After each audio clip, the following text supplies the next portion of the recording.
Aí pessoal, tudo bem? Vamos começar uma revisãozinha aqui da nossa aula para ensino médio e pré-vestibular sobre o mundo pós a Segunda Guerra Mundial. Essa nossa revisão, ela refere-se aí ao período da Guerra Fria, que é o que a gente tenta revisar então nesse momento. Dá uma olhadinha que aqui na capa a gente já coloca um pedacinho do Muro de Berlim, que foi um dos marcos, né, dos maiores símbolos desse período da história e das transformações do espaço geográfico que aconteceram na Europa durante o século XX. Então vamos lá dar uma revisada. Antes disso, indico aí para vocês, por favor, entre lá, dá uma olhadinha. Professor de Geografia Fábio no Facebook, Fábio Geografia lá no Twitter, dá um curtir, segue a gente lá, que a gente está sempre postando material de geografia, material de aula para você pesquisar, para você estar informado sobre os temas de aula. Fim da Segunda Guerra Mundial. A Segunda Guerra Mundial ela termina. Nós temos dois tratados importantes. O Tratado de Yalta, que vai segurar aí o fim do conflito, que vai traçar as diretrizes que vão formar no futuro a Guerra Fria, e o Tratado de Potsdam. Esse tratado mais importante, atenção a ele, então tenha muita atenção a esse tratado, porque ele refaz as fronteiras, os limites estabelecidos a partir da Segunda Guerra Mundial. Esse é um tratado de paz que reconstrói as fronteiras, reestabelece as fronteiras da Europa. Então, tira a Alemanha dos lugares onde ela invadiu na Segunda Guerra Mundial e recoloca a Europa no seu lugar. Divide também Berlim, a Alemanha e Berlim dividida aí entre as quatro potências ganhadoras da Segunda Guerra, vamos lembrar elas, né? A França, o Reino Unido, os Estados Unidos e a União Soviética são os grandes vencedores da Segunda Guerra Mundial e eles dividem a Alemanha. Mas atenção, essa Alemanha não foi dividida territorialmente para assumir o país Alemanha. Foi dividida de forma que essas superpotências que ganharam a Segunda Guerra, entre elas destaque aí para Estados Unidos e União Soviética, eles controlem a Alemanha para evitar que a Alemanha estabeleça um novo conflito na Europa. Então eles vão desmilitarizar a Alemanha e democratizar a Alemanha para evitar esse novo conflito. No mundo pós-Segunda Guerra, nós vamos ter 5 pontos importantes para lembrar. A reorganização geopolítica do mundo, o mundo pós-Segunda Guerra não é mais o mesmo do mundo durante a guerra e antes dele. O Japão, que está rendido pós-Segunda Guerra, ele sofre restrições, né, políticas, militares. A Europa sofre um enfraquecimento político e econômico também muito forte. Aí nas imagens a gente vê, né, o Japão destruído, a Europa destruída após guerra. Mas extremamente importante pós-guerra a gente entender que Estados Unidos e União Soviética saem como grandes potências econômicas, políticas e militares da época, né? A gente sabe que a Segunda Guerra Mundial foi vencida justamente por esses países. O início chamado mundo bipolar. Dá uma olhadinha na imagem. Você vê que a gente circulou ali a Europa, mostrando a Europa oriental, o avanço do socialismo. Então eu botei ele do lado de expansão socialista, dá uma olhada. O socialismo começa a avançar sobre a Europa pós a Segunda Guerra, logo depois da Segunda Guerra. Então a Europa começa a formar aí alguns países de economia socialista. E esses países começam a influenciar também os países não só do leste europeu, mas também de outros lugares. Observe que a África, a Ásia vai ter, e mais tarde até mesmo Cuba aqui na América, né? Países socialistas. Nesse sentido, surge a doutrina Truman. A doutrina Truman, que foi uma doutrina de cunho geopolítico para evitar aí a expansão socialista sobre a Europa, essa doutrina ela vai tentar segurar o avanço do socialismo na Europa e, portanto, ela que dá origem ao que nós chamamos hoje de Guerra Fria. Então, veja bem, a gente pode dizer que a Guerra Fria começa a partir da doutrina Truman, que foi determinada a partir de 1945, mas entrou em funcionamento a partir de 47. Dois pontos importantes aqui da doutrina Truman foram dois planos econômicos dessa doutrina, que foi o Plano Marshall, que é um programa de recuperação da Europa, destinado então aos países capitalistas europeus se reconstruírem, e o Plano Colombo, mas esse mais especificamente para a Ásia, um pouco mais tarde, 1951, mas com a característica de recuperar principalmente o Japão. Aqui um resumo, então, 47 é a doutrina Truman de cunho geopolítico, o plano Marshall de cunho econômico, né, atrás da Europa aí, a doutrina Truman para contenção do socialismo e o plano Colombo aí para ajuda aos países asiáticos.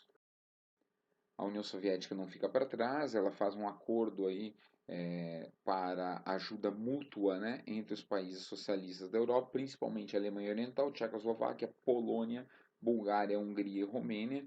Eles vão se ajudar entre si nessa Europa. Mas veja bem, nós temos ajuda econômica dos dois lados, União Soviética de um lado, Estados Unidos do outro, Europa no meio. Só que esses países que saíram da guerra, eles não tinham estruturas militares para manter um novo conflito, e principalmente um conflito que envolvesse Estados Unidos e União Europeia sobre o território, União Europeia, perdão, União Soviética, sobre o território europeu. Então, esses países assinaram tratados e acordos militares. Essas alianças foram duas. A OTAN, pelo lado dos capitalistas, Estados Unidos, Organização Tratado do Atlântico Norte, e o Pacto de Varsóvia para a União Soviética. Explica um pouquinho sobre esses acordos militares. Voltando então ao Tratado de Potsdam, aqui a Alemanha, observe que no pós-guerra a Alemanha é dividida então entre a União Soviética, Estados Unidos, França e o Reino Unido. Então estão divididos, inclusive Berlim, né, onde surge aí a construção do muro.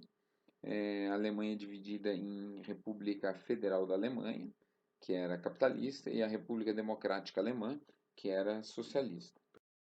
Essas duas aí comandadas, né, de um lado França, Reino Unido e Estados Unidos, a República Federal Alemã, e a administrada pela União Soviética, a República Democrática. Berlim também dividida ao meio, setor oriental socialista e setor ocidental capitalista.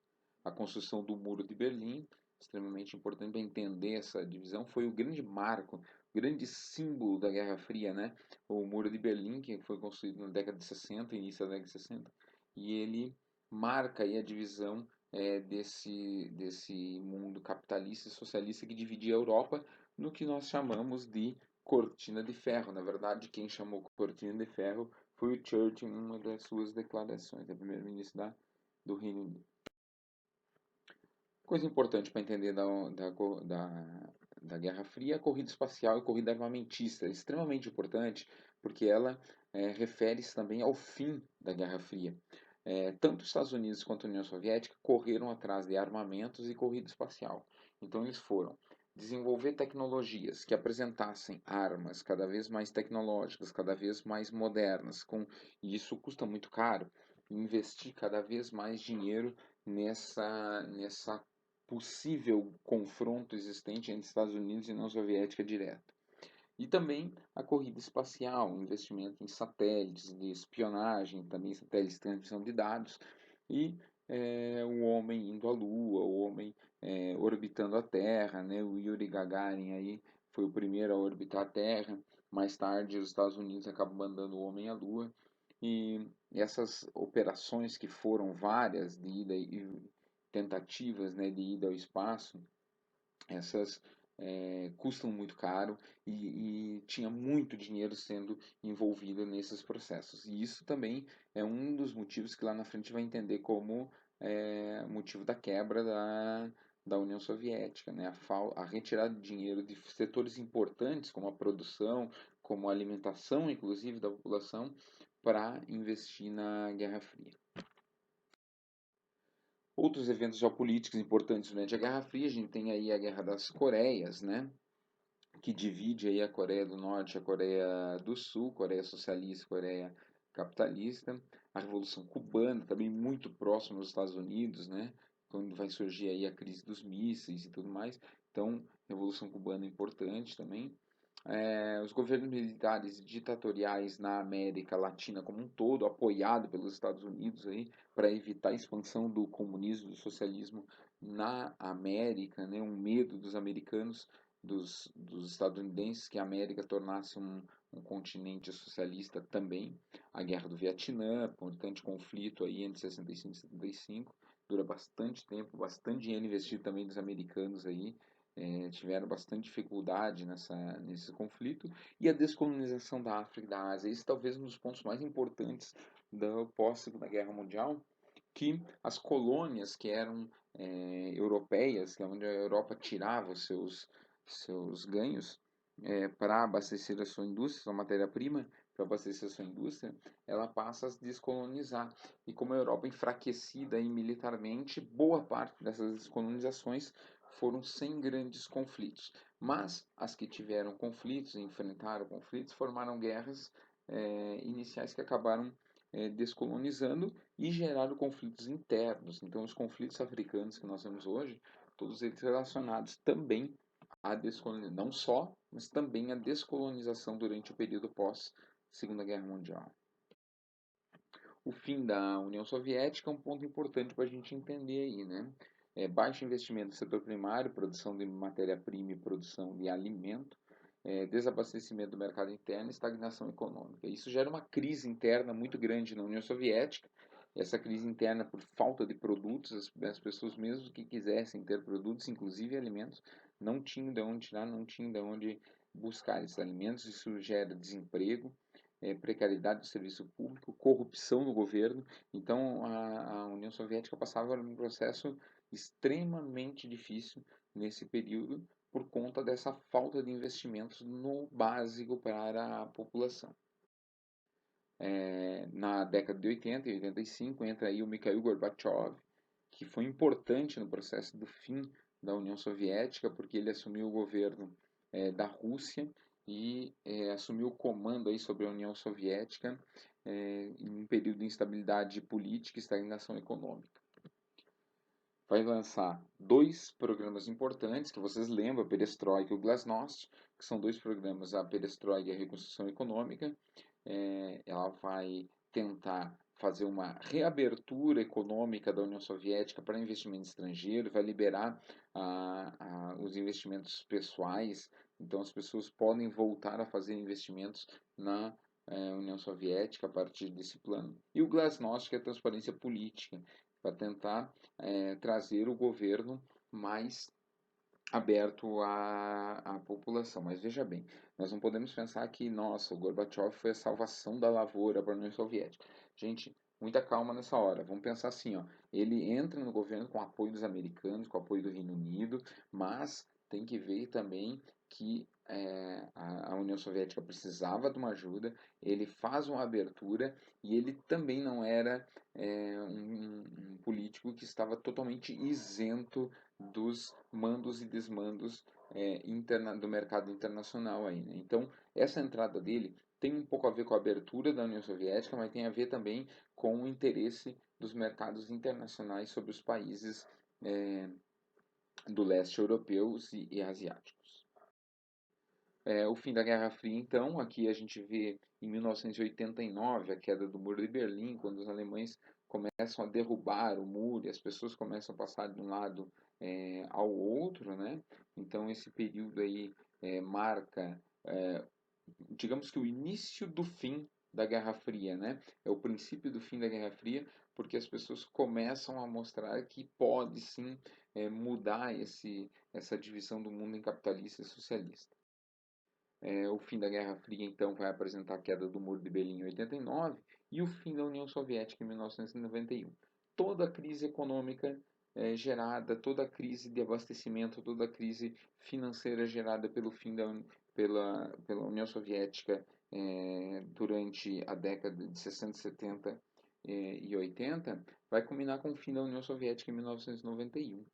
E essa é a União Soviética, que eram 15 repúblicas socialistas, 12 delas vão se integrar e formar a CEI, a Comunidade dos Estados Independentes. É uma forma de formar um bloco de países que vão enfrentar aí esse novo mundo, né? O mundo agora, um mundo capitalista. Né?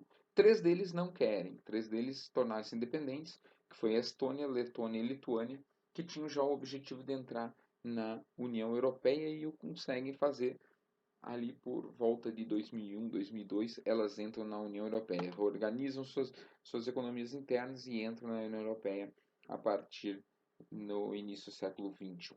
Tá? Uma revisão rápida, então, da Guerra Fria, de como começou até o final dela, o fim da União Soviética e o queda do Muro de Berlim. Valeu pela atenção.